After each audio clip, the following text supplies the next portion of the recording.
Bismillahirrahmanirrahim. Alhamdulillahi rabbil alamin. Wassalatu wassalamu ala asyrafil anbiya'i wal mursalin Sayyidina Muhammadin sallallahu alaihi wasallam wa ala alihi wa sahbihi ajma'in. Qala rabbi syrah li sadri wa yassir li amri wahlul 'uqdatam min lisani yafqahu qawli. Qala al-musannif Imamul Haramain Al-Juwaini wal Imam Jalaluddin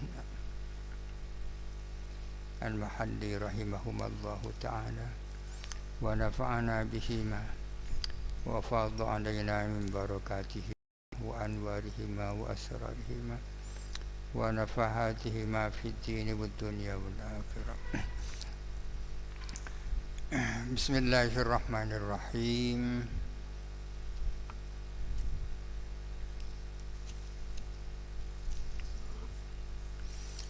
Bismillahirrahmanirrahim.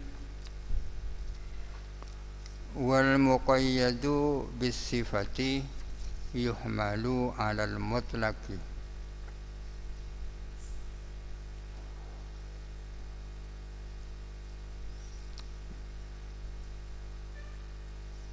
Wal muqayyadu bis sifati, adapun lafal yang diqayyidi dengan sifat, yuhmalu, coba lihat kitabnya.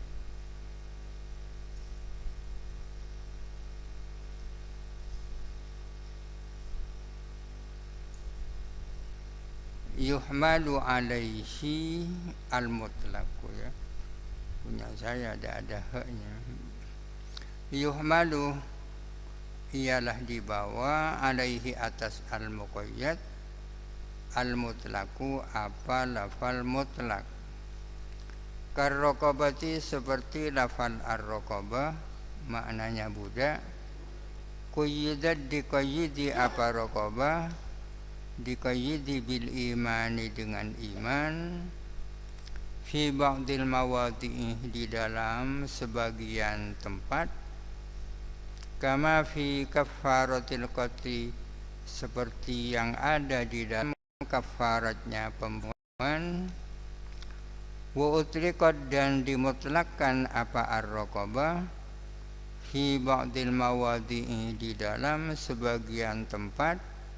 Kama fi kafaratiz zihari, seperti di dalam kafaratnya zihar. Jadi sekarang sedang berbicara tentang lafal mutlak dan muqayyad.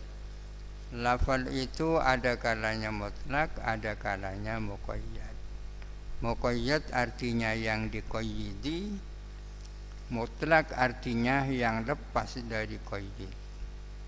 Rajulun itu mutlak, rajulun alimun itu muqayyad. Rajulun seorang laki-laki, rajulun alimun seorang laki-laki yang alim. Yang pertama itu mutlak, yang kedua itu muqayyad. Yang kedua diqayyidi dengan alimun, yang alim. Ini yang dimaksud lafal yang diqayyidi dengan sifat, rajulun alimun. Contohnya di dalam Al-Quran seperti lafal raqabah. Di dalam sebagian tempat raqabah itu diqayyidi dengan mukminah, dengan iman. Sedangkan di tempat lain itu lepas dari kata mukminah. Di dalam kafarat pembunuhan, Allah Ta'ala berfirman, wa man qatala mu'minan khata'an fatahriru raqabatin mu'minah. Barang siapa membunuh orang mukmin dengan tidak sengaja, maka dia wajib membayar kafarat, yaitu memerdekakan budak yang mukmin, raqabatin mu'minah.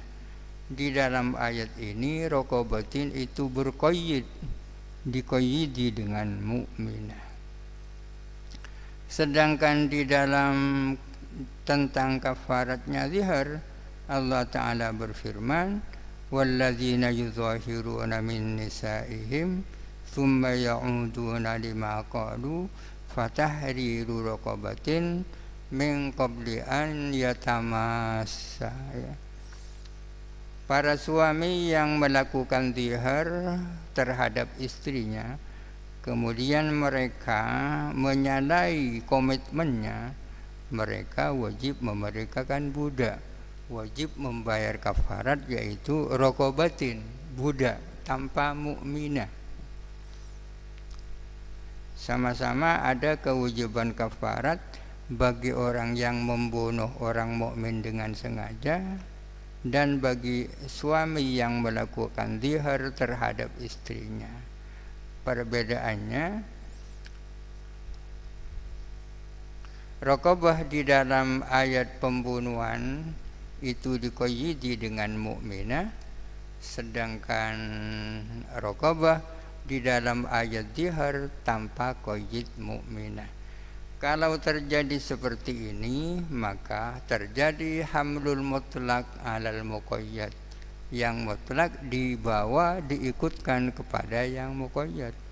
Ini artinya budak yang mukmin tidak hanya untuk kafaratnya pembunuhan, akan tetapi juga untuk kafaratnya zihar, ya kan? Ayat lain misalnya ayat tentang wudu. Idza qumtum ila sholati fawsilu wujuhakum wa aydiyakum ilal marafiqi. Apabila kamu hendak melakukan salat, maka hendaklah kamu berwudu. Caranya dengan membasuh wajah, membasuh kedua tangan sampai siku. Wa aydiyakum ilal marafiq. Di sini aidi tangan itu dinyatakan disebut dengan diqayyidi ilal marafiqi. Tangan bukan hanya sekedar tangan, tapi sampai siku. Ilal marafiqi itu namanya qayyid. Sedangkan dalam ayat tayammum tidak ada ilal marafiqi itu. Wa in kuntum mardo fatayammamu sa'idan tayyiban famsahu biwujuhikum wa aydikum min. Basuhlah usaplah wajahmu dan tanganmu tanpa aydikum. Apakah berarti tayammum ketika mengusap tangan tak perlu sampai siku? Sampai juga, karena yang mutlak diikutkan kepada yang muqayyad. Yang mutlak yakni ayat tayammum diikutkan kepada yang muqayyad yakni ayat tentang wudu. Fayuhmalu al-mutlaqu 'ala al-muqayyad ihtiyatan. Maka dibawa apa yang mutlak, diikutkan apa yang mutlak kepada yang muqayyad. Kenapa dilakukan seperti itu? Ihtiyatan, dalam rangka ihtiyat, berhati-hati. Yajuzu taksisul kitabi bil kitabi. Boleh apa mentaksis kitab dengan kitab. Di depan dikatakan bahwa taksis ada dua, ada taksis muttasil, ada taksis munfasil. Taksis muttasil adalah taksis yang mana yang mentaksis dan yang ditaksis berada dalam satu rangkaian. Seperti firman Allah, innal insana lafi khusrin illal ladzina amanu. Taksis munfasil adalah taksis yang berpisah. Yang ditaksis dan yang mentaksis itu tidak dalam rangkaian. Kadang-kadang yang ditaksis di dalam surah tertentu, yang mentaksis di surah lain. Taksis munfasil ini yang disebut di sini ada 5. Yang pertama, Al-Quran ditaksis dengan Al-Quran. Yang kedua, Al-Quran ditaksis dengan hadis. Yang ketiga, hadis ditaksis dengan Al-Quran. Yang keempat, hadis ditaksis dengan hadis. Yang kelima, Al-Quran atau hadis ditaksis dengan qiyas. Ada 5.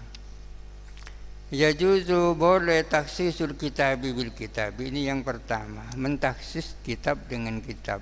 Artinya Al-Quran ditaksis dengan Al-Quran.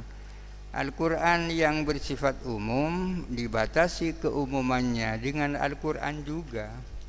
Nahu qaulihi ta'ala, seperti firman Allah Ta'ala, wala tankihul musyrikati, janganlah kamu menikahi orang-orang perempuan musyrik.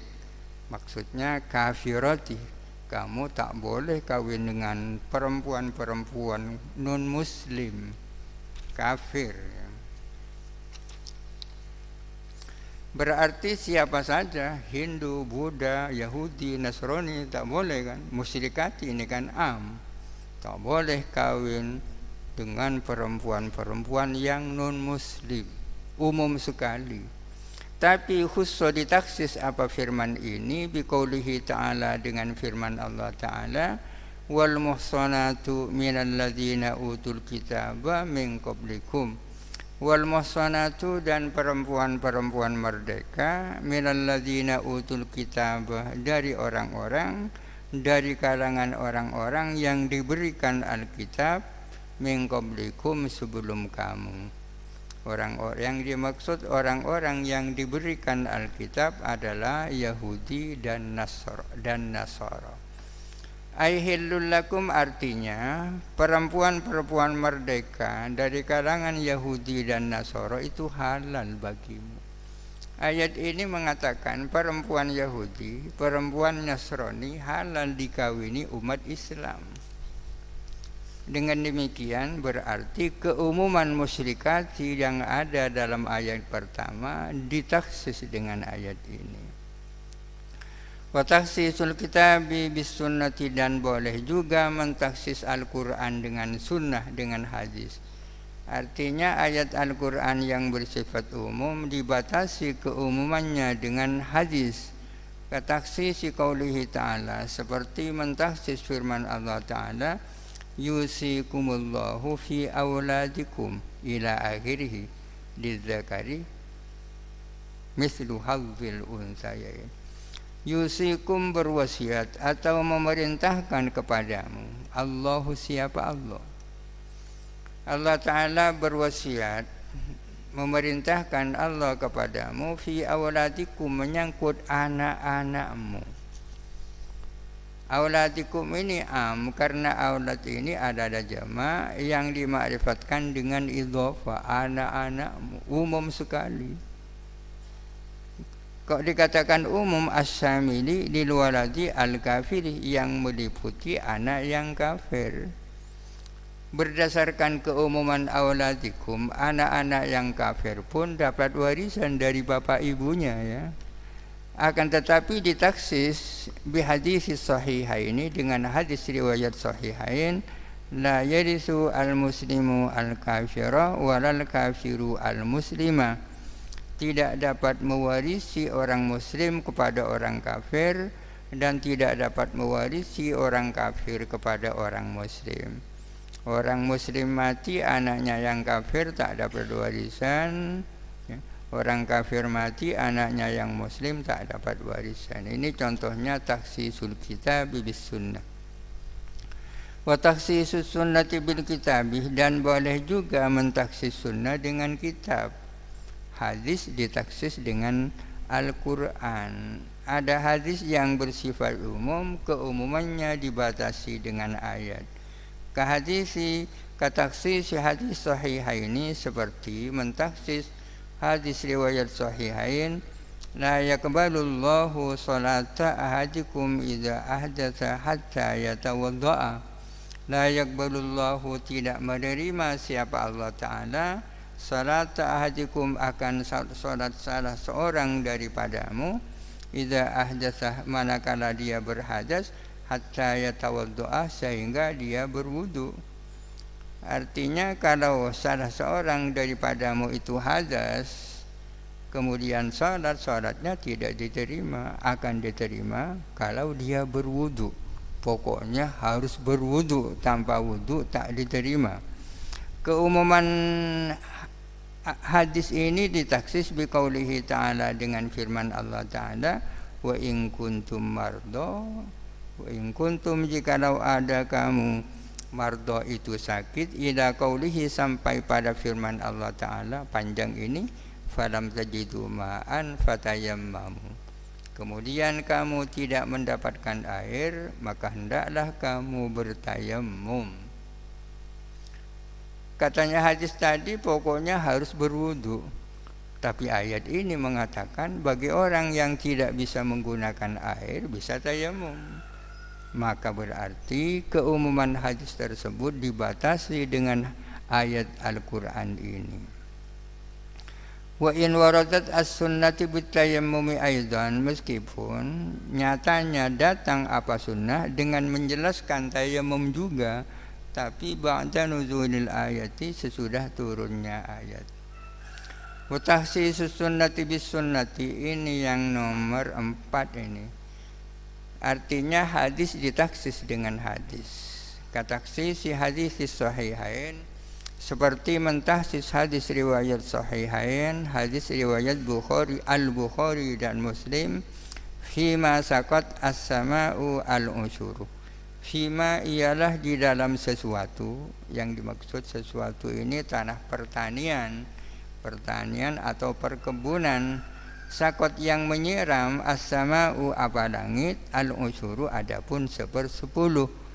Al-usyuru ini mubtada muakhar ya. Fima sakot itu khabar muqaddam. Artinya hasil pertanian atau hasil perkebunan apabila ia disiram dengan hujan, maka zakatnya wajib 10%. Tak melihat apakah sampai 1 nisab apa tidak, karena sifatnya sangat umum. Fima, ma ini kan isim mausul, termasuk lafaz umum. Akan tetapi keumuman hadis ini ditaksis bihaditsihima, dengan hadis sahihain juga. Laisa fima duna khamsati awsukin sadaqatun, tidak ada, laisa tidak ada, fima ialah di dalam sesuatu, duna khamsati awsukin yang kurang dari 5 wasak, sadaqatun adapun sadaqah. Artinya hasil pertanian dan perkebunan yang tidak mencapai 5 wasak tak wajib dizakati. Tak jebak 1 nisab, sekitar 6 kintal lebih sedikit. Ini artinya keumuman hadis yang pertama dibatasi atau ditaksis dengan hadis yang kedua. Artinya kalau digabung 2 hadis ini, hasil pertanian dan perkebunan yang sudah sampai 1 nisab, apabila disiram dengan hujan, zakatnya adalah 1/10. Itu yang nomor 4. Wa taksisun nutqi bil qiyasi, ini yang nomor 5. Dan boleh mentaksis nutqi dengan qiyas. Nutku ditaksis dengan qiyas. Wa na'ni bin nutqi qaulahu ta'ala, wa na'ni dan kami bermaksud bin nutqi dengan nutqi di sini qaulahu ta'ala, kepada firman Allah Ta'ala, wa qaulan nabi dan sabda Nabi sallallahu alaihi wasallam. Artinya yang dimaksud dengan nutqu di sini adalah firman Allah dan sabdanya Rasulullah, berarti nas. Istilah lain nutqi di sini adalah nas Al-Quran dan nas hadis. Boleh nas Al-Quran dan nas hadis itu ditaksis dengan kias. Kok boleh? Bukankah kias itu logika kan? Kias itu kan logika. Kok bisa membatasi keumuman Al-Quran dan hadis? Ya bisa, alasannya li'annal qiyasa yastanidu ila nassin, karena sesungguhnya kias itu pasti bersandar kepada nas minal kitabi awis sunnati, dari kitab atau as-sunnah. Faka'annahu al-mukhassisu, maka seolah-olah Al-Quran dan as-sunnah itulah yang menjadi mukhassis.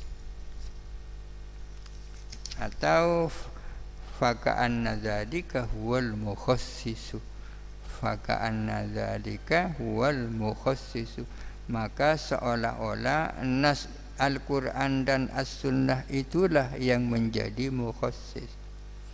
Kok bisa kias mentaksis keumuman Quran dan as-sunnah? Bisa, Karena kias itu bukan semata-mata logika, tapi punya sandaran. Sandarannya imma Al-Quran, imma As-Sunnah. Maka seolah-olah yang mentaksis itu adalah bukan kias sendiri, tapi sandarannya kias. Wal mujmalu, adapun mujmal, lafal itu ada dua, ada yang jelas maknanya, ada yang tak jelas maknanya. Kalau dalam kitab-kitab mazhab Hanafi dibagi dua, ada yang wadih, ada yang ghairu wadih. Ada lafal yang jelas maknanya, ada yang tak jelas maknanya. Di sini juga ada dua, ada yang jelas, ada yang tak jelas. Yang jelas itu, yang tak jelas namanya mujmal, yang jelas namanya mubayyan. Mujmal itu apa? Wal majmalu, adapun mujmal, ma adalah lafal yaftakiru ilal bayani, yang memerlukan penjelasan. Sesungguhnya ini bukan definisinya mujmal, ya kan? Tapi definisi sebagai konsekuensi daripada mujmal itu, maka memerlukan penjelasan. Mujmal itu mahtamala amroini la maziyata li ahadihima alal akhar, itu mujmal. Mahtamala amroini la maziyata li ahadihima alal akhar, itu mujmal. Adalah lafal yang memiliki dua kemungkinan makna. La maziyata li ahadihima alal akhari, yang mana salah satu dari dua makna itu tidak ada yang lebih unggul dari satunya. Ada lafal memiliki dua makna. Dua makna itu tidak ada yang lebih unggul, itu namanya mujmal. Oleh karena mujmal seperti itu, maka ia memerlukan penjelasan. Maka didefinisikan ma yaftakiru ilal bayani, lafal yang memerlukan penjelasan. Nahu, seperti firman Allah Ta'ala, salasata quru wal mutallaqatu yatarabbasna bi anfusihinna salasata quru. Perempuan-perempuan yang ditelak oleh suaminya wajib menjalani masa iddah berapa lama? Salasata quru, 3 quru. Apa 3 quru itu? Quru inilah yang disebut mujmal. Kenapa mujmal? Fa innahu, sesungguhnya lafal quru yahtamilu al-athhara wal hiyadha, memungkinkan bermakna suci dan bermakna haid. Yahtamilu al-athhara wal hiyadha. Quru itu dalam bahasa Arab memang memiliki dua makna, makna suci dan makna haid, ya kan? Kalau kemudian ada lafal quru di dalam Al-Quran, akan dimaknai yang mana itu? Itulah di situ ada ketidakjelasan.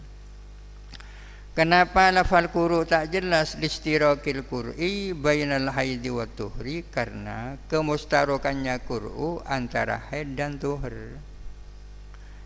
Kalau pakai ibarat lain, li'annal qur'a mustarokun bainal haidi wa tuhri, karena lafal quru itu merupakan lafal mustarok.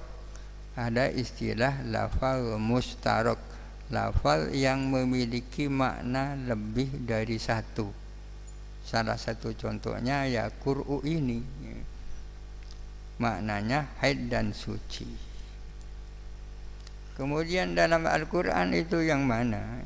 Lalu khilaf para ulama, karena sudah mujmal seperti itu memerlukan ijtihad. Kalau sudah melibatkan ijtihad, ya rentan terjadinya perbedaan pendapat. Menurut Imam Asy-Syafi'i, salasata quru itu 3 kali suci. Menurut Imam Abu Hanifah, salasata quru 3 kali haid. Mujmal adalah lafal yang memerlukan bayan. Bayan itu apa? Wal bayanu, adapun bayan, ikhrajus syai'i min hayyizil iskali ila hayyizit tajalli, Bayan itu artinya mengeluarkan sesuatu dari kondisi samar kepada kondisi jelas.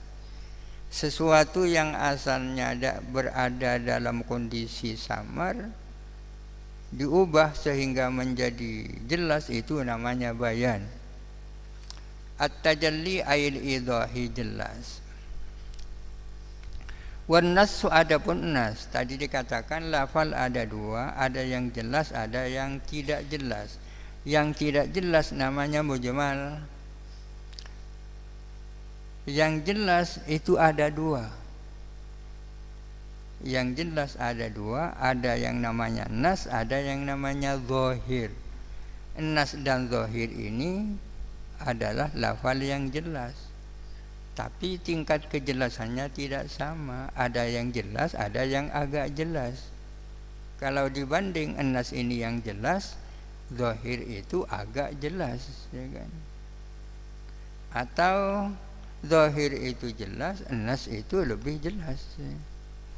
Wan nasu, adapun nas, ma la yahtamilu illa ma'nan wahidan, adalah lafal yang tidak memungkinkan kecuali satu makna. Artinya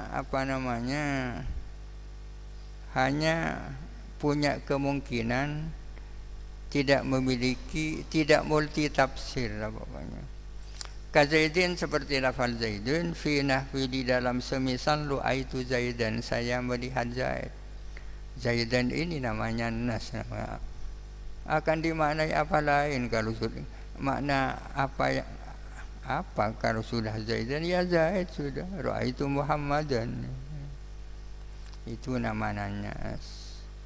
Kalau definisi yang lain, ma'afada maknan la yahtamilu ghairahu, adalah lafal yang menunjukkan kepada makna tertentu dan tak mungkin dimaknai yang lain, itu namanya nas, ya kan?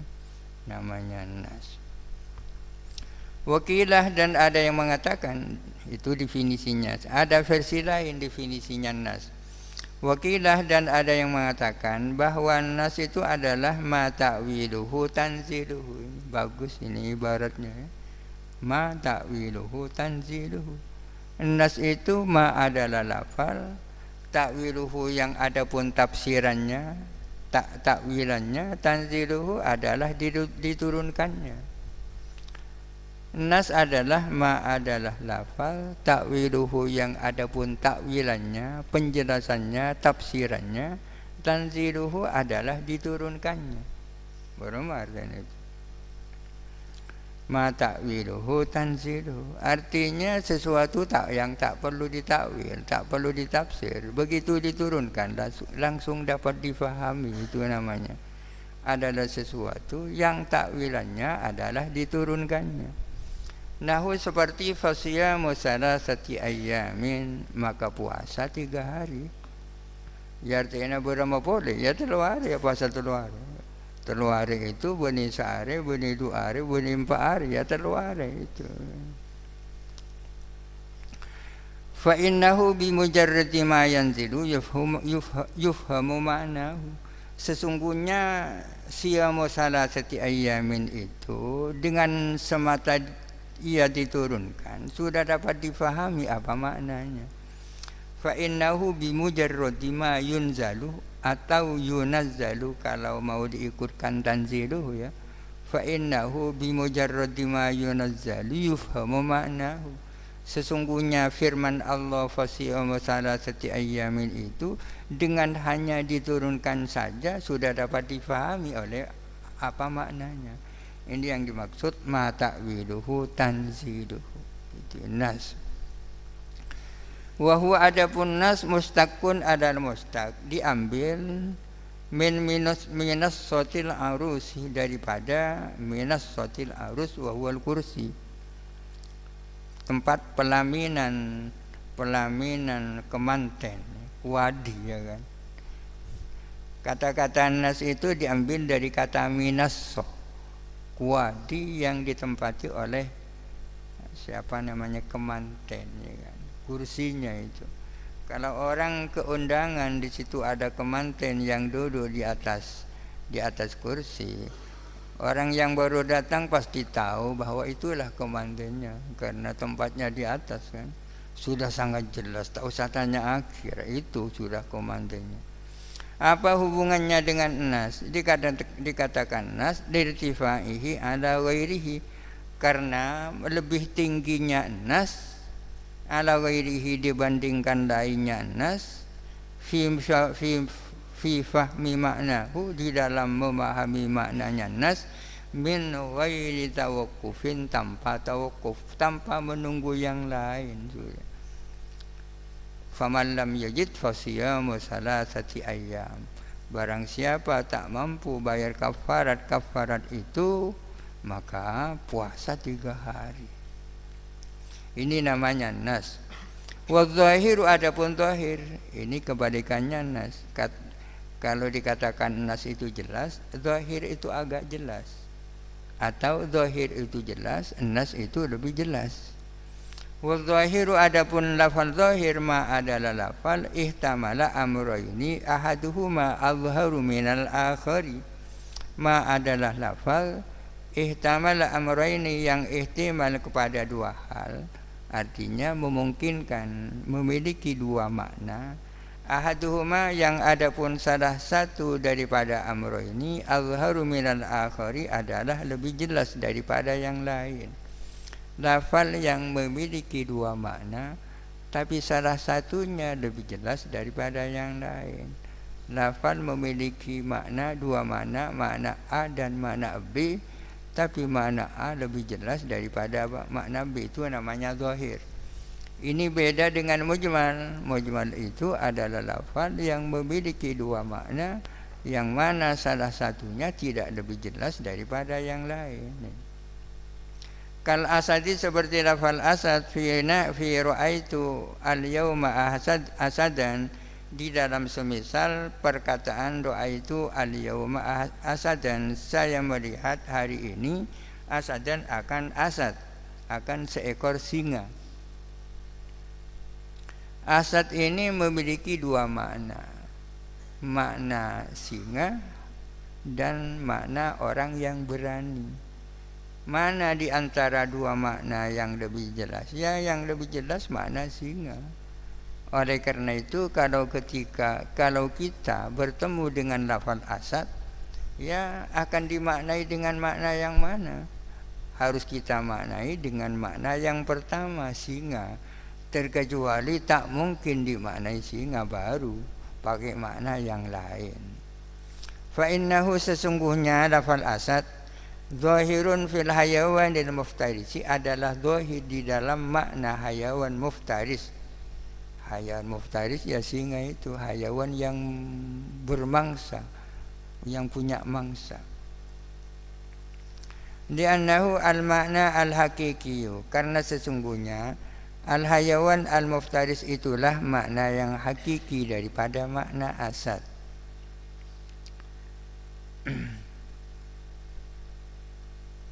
Muhtamilun lirrajulis syuja'i, ihtimal, punya kemungkinan untuk dimaknai laki-laki yang berani, badalahu, sebagai gantinya hayawan muftaris. Ini sudah ada istilah. Jadi zahirun fil hayawanil muftaris, muhtamilun lirrajulis syuja'i. Seperti sigat amar, ya. Sigat amar itu memiliki banyak makna. Akan tetapi yang makna yang paling jelas bagi sigat amar adalah wujub. Selain makna wujub, amar itu memiliki makna nadab. Maka dikatakan sigat amar adalah zahirun fil wujub, muhtamilun lin nadbi. Sigat nahi memiliki banyak makna, tapi makna yang paling jelas bagi nahi adalah tahrim.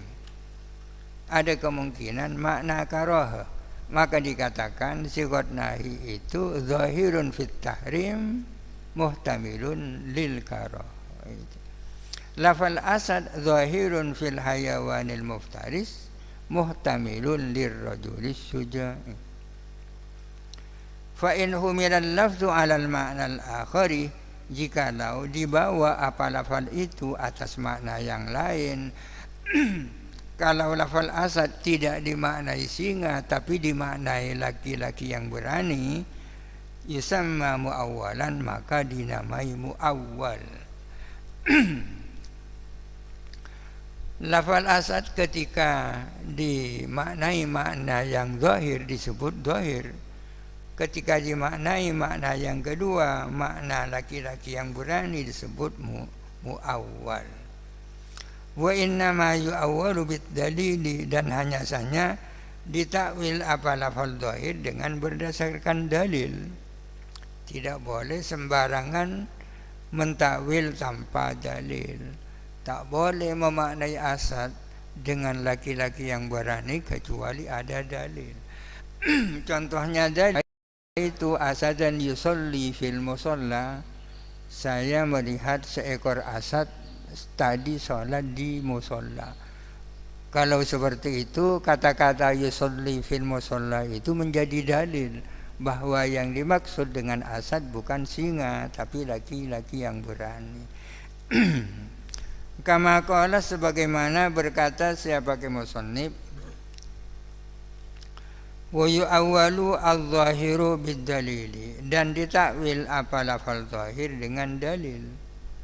Takwil itu apa? Takwil itu memalingkan lafal dari makna primernya kepada makna yang lain.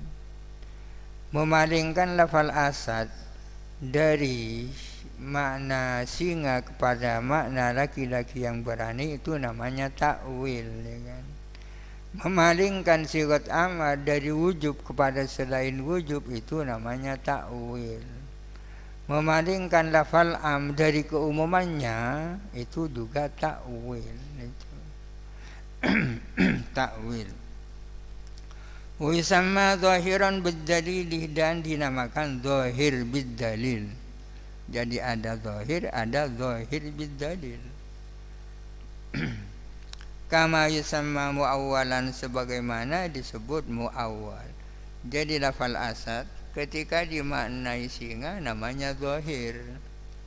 Ketika dimaknai laki-laki yang berani namanya zahir bid-dalil atau dinamakan muawwal. Wa minhu, dan dialah termasuk lafal zahir qauluhu ta'ala, adapun firman Allah Ta'ala, was-samaa'a banaynaha bi'aidin.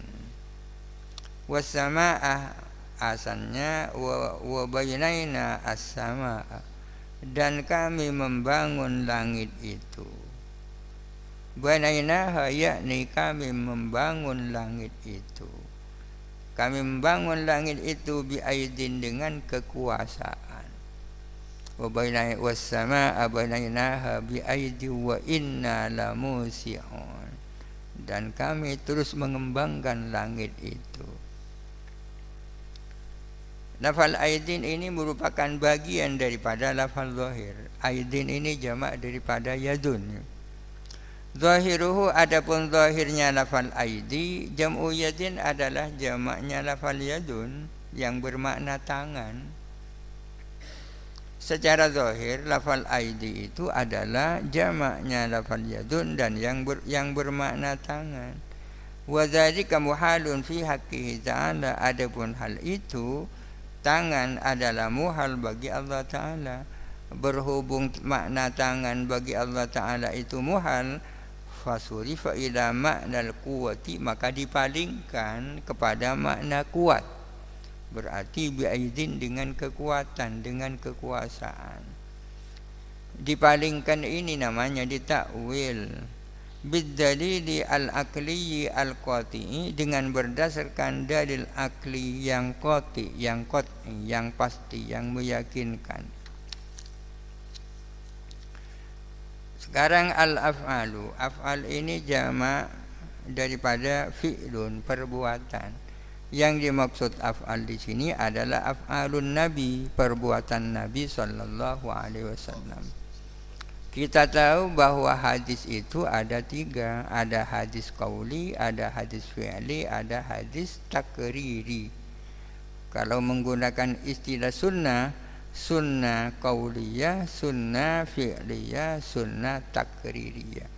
Hadis Nabi itu ada kalanya yang berupa ucapan. Yang berupa ucapan sudah banyak dicontohkan di depan. Ada yang bukan berupa ucapan tapi berupa perbuatan-perbuatan. Ini yang akan dibicarakan, ya kan? Perbuatan Nabi. Fi'lu sahibis syariati, adapun perbuatan sahibis syariah. Maknanya sahibus syariah, yang punya syariah, yakni an-nabiyya sallallahu alaihi wasallam. Maksudnya kanjeng Nabi sallallahu alaihi wasallam. Perbuatan sahibus syariah yakni perbuatan Nabi, la yakhlu, ialah tidak kosong. Imma ayyakuna, ada kalanya ada apa fi'il ala wajhil qurbati wa ta'ati, ialah atas jalan kurbah dan taat. Kurbah ini hal yang mendekatkan diri kepada Allah. Maksudnya berupa amal ibadah, ya kan? Ala wajhil qurbati wa ta'ati, ada kalanya berupa amal ibadah. Awla yakunu, atau tidak ada apa fi'lu sahibus syariah adalah berupa amal ibadah. Jadi perbuatan Nabi itu punya 2 kemungkinan. Kemungkinan yang pertama itu berupa amal ibadah. Yang kemungkinan yang kedua bukan berupa amal ibadah. Salat, baca Quran itu namanya amal ibadah. Makan, minum itu bukan amal ibadah. Fa in kana, jikalau ada apa fi'il ala wajhil qurbati, itu berupa amal ibadah, wa ta'ati, maksudnya ala wajhil qurbati wa ta'ati berupa amal ibadah. Bagaimana kalau perbuatan Nabi itu berupa amal ibadah? Lalu gimana itu? Ini ditafsir, fa in dalla dalilun, jikalau menunjukkan apa dalil, alal ikhtisas bihi, atas ikhtisas. Ini ikhtisas bihi, imma ikhtisasin nabi bihi bidzalikal fi'li, ya kan? Atau yang dimaksud ikhtisasu dzadzikal fi'li bihi, dengan nabi, ya kan? Terserah mau pakai yang mana. Jikalau menunjukkan apa dalil bahwa perbuatan itu khusus Nabi, ya paling gampang ini sudah. Paling gampangnya ikhtisasul fi'li bin Nabi. Fa in dalla, jikalau menunjukkan dalilun apa dalil alal ikhtisasi bihi, atas tertentunya perbuatan itu dengan Nabi, yuhmalu, maka dibawa apa perbuatan itu alal ikhtisasi, atas tertentunya itu pada Nabi. Kaziyadatihi, seperti melebihinya Nabi, fin nikahi, di dalam nikah, ala arba'in niswatin, atas 4 istri. Nikah itu ibadah apa bukan? Bagi kita nikah itu bukan ibadah. Itu sama dengan makan, sama dengan minum, sama dengan tidur, kecuali dalam kondisi-kondisi tertentu. Tapi bagi Nabi, nikah itu bagian daripada amal ibadah. Bahkan poligami bagi Nabi itu niscaya. Artinya jikalau perbuatan Nabi itu berupa amal ibadah, kemudian ada dalil yang menunjukkan bahwa perbuatan itu memang khusus Nabi, ya memang harus khusus Nabi. Kita itu tidak berlaku bagi kita. Kalau ada dalil yang menunjukkan bahwa apa yang dilakukan oleh Nabi dan itu berupa amal ibadah, maka itu tidak berlaku bagi umatnya.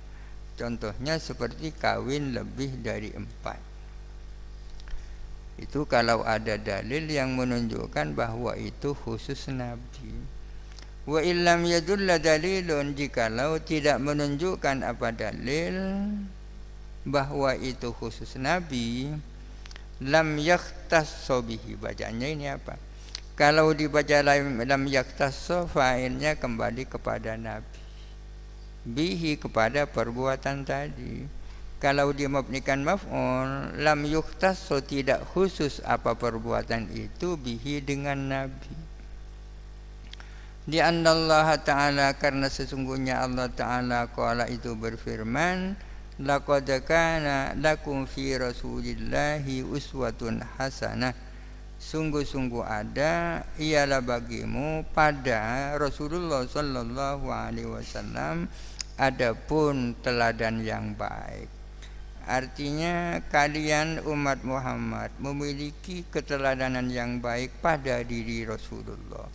Artinya hendaklah kamu harus beruswah hasanah dengan Nabi. Oleh karena itu perbuatan Nabi yang berupa amal ibadah dan tidak ada dalil yang menunjukkan bahwa itu khusus Nabi, maka itu berlaku bagi kita, karena memang kita diperintahkan untuk selalu ikut Nabi. Fayuhmalu 'alal wujubi inda ba'di ashabina fi haqqi wa haqqina, maka dibawa dilarikan atas kewajiban menurut sebagian ashabina, fi haqqihi baik bagi Nabi, wa haqqina dan baik bagi kita umatnya. Li'annahu, karena sesungguhnya wujub al-ahwatu adalah yang lebih berhati-hati. Wa min ashabina man qala, dan ialah di antara ashabina ini ma'asyiras Syafi'iyah, ya, pengikut Imam Asy-Syafi'i. Ialah di antara ashabina man qala, adapun orang yang berpendapat yuhmalu dibawa ala nadbi atas sunnah. Li'annahu, karena sesungguhnya nadb al-muhaqqaqu ba'da talabi adalah yang diyakini setelah adanya talab. Wa minhum man yaqala, dan ialah di antara ashabina man qala, adapun orang yang berpendapat mengatakan yutawaqqafu fihi, dimauqufkan fihi apa perbuatan itu, li ta'arudil adillati fi dzalika, karena berlawanannya beberapa dalil dalam hal itu. Ini ada beberapa pendapat. Ini yang pertama. Jadi kemungkinan yang pertama, perbuatan Nabi itu adalah berupa amal ibadah. Ketika perbuatan Nabi itu berupa amal ibadah, memiliki dua kemungkinan. Kemungkinan yang pertama, ada dalil yang menunjukkan bahwa itu khusus Nabi. Kalau itu yang terjadi, maka tak berlaku bagi kita. Yang kedua, tidak ada dalil yang menunjukkan bahwa itu khusus Nabi, maka berlaku bagi kita sebagaimana berlaku bagi Nabi Muhammad. Kalau berlaku bagi kita, statusnya apa? Apa wajib, apa nadab, apa-apa. Ini para ulama berbeda pendapat. Fa in kana, jikalau ada apa perbuatan Nabi ala wajhin ghairi wajhil qurbati wa ta'ati, ialah atas jalan selain jalan kurba dan ta'ah. Maksudnya jikalau ada apa perbuatan ibadah itu bukan berupa apa amal ibadah, fayuhmalu 'alal ibahati, maka dibawa atas ibaha. Kal akli wasyurbi, seperti makan dan minum, dilarikan kepada ibaha. Fi haqqihi wa haqqina, baik bagi Nabi, wa haqqina maupun bagi kita sekalian. Artinya jikalau perbuatan Nabi bukan merupakan amal ibadah, maka statusnya dianggap itu ibahah-ibahah saja, baik bagi Nabi maupun bagi kita umatnya, seperti makan dan minum. Wa iqraru sahibis syariati, adapun ikrarnya sahibus syariah, ini yang terakhir nih. Tadi dikatakan bahwa hadis Nabi ada yang berupa ucapan, ada yang berupa perbuatan, ada yang berupa ikrar, pengakuan. Pengakuan ini bukan sabda Nabi, bukan perbuatan Nabi ya. Akan tetapi ya justifikasi daripada Nabi. Wa iqraru sahibis syariati, adapun pengakuannya sahibus syariah, pengakuannya Nabi, pengakuan alal qauli atas ucapan yang timbul min ahadin dari seseorang, huwa adapun ikrar qaulu sahibis syariati adalah ucapannya sahibus syariah, aika qaulihi artinya seperti sabdanya sahibus syariah. Wa iqraruhu, dan adapun ikrarnya sahibus syariah, alal fi'li atas perbuatan yang timbul min ahadin dari seseorang, kafi'lihi adalah seperti perbuatan Nabi.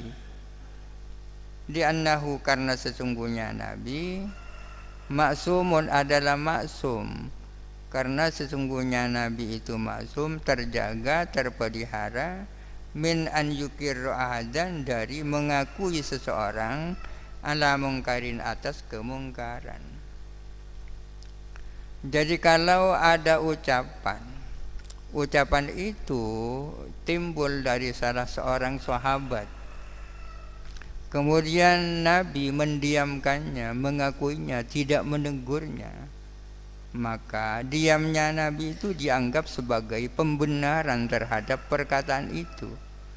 Maka ikrarnya Nabi itu dianggap sebagai justifikasi, pembenaran terhadap ucapan yang dilakukan salah seorang sahabatnya. Demikian pula kalau ada perbuatan bukan Nabi yang melakukannya, tapi salah seorang sahabat, akan tetapi tidak ditegur oleh Nabi, dibiarkan saja, diakui saja, maka itu dianggap sebagai pembenaran terhadap perbuatan itu. Dengan demikian ucapan sahabat dianggap sama dengan statusnya, dianggap seperti sabdanya Nabi, dan perbuatan sahabat itu dianggap sebagai perbuatan Nabi. Karena Nabi sebagai orang yang maksum, terjaga dari kesalahan, tak mungkin dia diam terhadap suatu kemungkaran. Selain Nabi tak bisa jadi dalil. Misalnya ada orang melakukan suatu perbuatan di hadapan Imam Syafi'i. Imam Syafi'i diam saja, tidak berarti itu boleh, ya kan? Karena Imam Syafi'i bukan Nabi, ya kan? Demikian pula kiai, apalagi hanya kiai, itu boleh, itu pernah dilakukan orang di hadapan kiai. Kiainya diam saja, bukan berarti boleh, bukan Nabi itu. Misalnya zalika, adapun contohnya hal itu, iqraruhu adalah pengakuan Nabi sallallahu alaihi wasallam Abu Bakrin kepada Abu Bakar As-Siddiq, pengakuan Nabi ala qaulihi atas perkataan Abu Bakar yang isinya bi'ita'i salabil qatili liqatilihi, untuk memberikan salabnya orang yang terbunuh, qatil yang terbunuh, diberikan liqatilihi kepada pembunuhnya qatil. Qatil ikut wazan fa'il, qatil ikut wazan fa'il. Qatil yang membunuh, qatil yang terbunuh. Sayyidina Abu Bakar pernah mengatakan bahwa salabnya orang yang terbunuh hendaknya diberikan kepada yang membunuh. Di dalam suatu peperangan, seorang muslim yang tak lain adalah tentara berhasil membunuh musuh. Maka pakaian yang dipakai musuh, kendaraan yang digunakan oleh musuh, itu namanya salab itu. Abu Bakar mengatakan hendaklah salabnya orang yang terbunuh diberikan sebagai bonus terhadap yang membunuh. mendengar apa yang dikatakan Abu Bakar ini, Nabi tidak menegur, berarti itu benar itu. Wa iqraruhu, dan ikrarnya Nabi, pengakuan Nabi sallallahu alaihi wasallam Khalid bin al-Walid kepada Khalid ibn al-Walid ala aklid dobbi, atas makan biawa.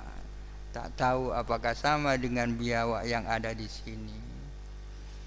Khalid bin Walid pernah makan dob ini, tidak ditegur oleh Nabi, berarti itu pembenaran itu. Muttafaqun alaihima yakni alal hadisaini tadi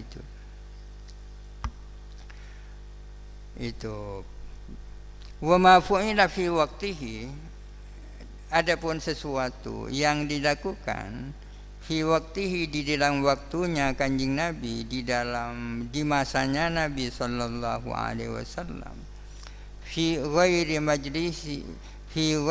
majlisihi, di selain majlisnya Kanjeng Nabi, wa alima, dan mengetahui siapa Nabi bihi dengan emak, walam yungkirhu, dan tidak ingkar Nabi hu kepada emak, fahukmuhu, maka adapun hukumnya hukmu adalah seperti hukumnya sesuatu fu'ila fi majlisihi, yang dilakukan apa fi majlisihi, di dalam majlisnya Kanjeng Nabi.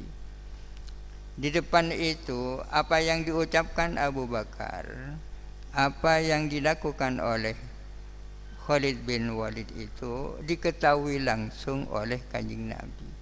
Bagaimana kalau yang dilakukan oleh salah seorang sahabat itu bukan di hadapan Nabi tapi di tempat lain?